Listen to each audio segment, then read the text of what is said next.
ويل للمطففين الذين إذا اكتالوا على الناس يستوفون وإذا كالوهم أو وزنوهم يخسرون ألا يظن أولئك أنهم مبعوثون ليوم عظيم يوم يقوم الناس لرب العالمين كلا إن كتاب الفجار لفي سجين وما أدراك ما سجين كتاب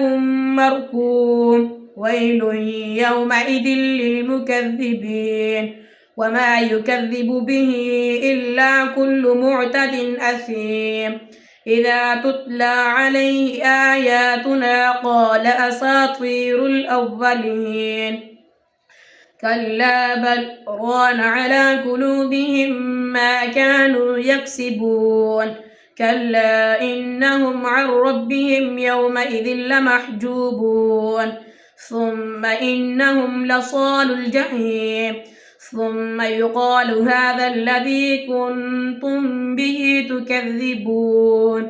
كلا إن كتاب الأبرار لفي عليين وما أدراك ما عليون كتاب مرقوم يشهده المقربون إن الأبرار لفي نعيم على الأرائك ينظرون تعرف في وجوههم نظرة النعيم يسقون من رحيق مختوم ختامه مسك وفي ذلك فليتنافس المتنافسون ومزاجه من تسنيم عينا يشرب بها المقربون إن الذين أجرموا من الذين آمنوا يضحكون عينا يشرب بها المقربون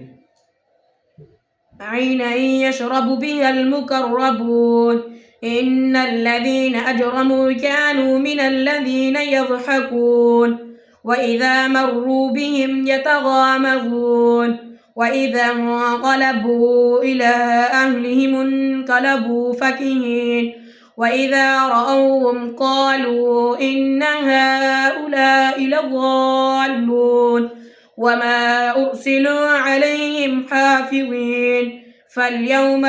فاليوم الذين آمنوا من الكفار يضحكون على الأرائك ينظرون هل ثوب الكفار ما كانوا يفعلون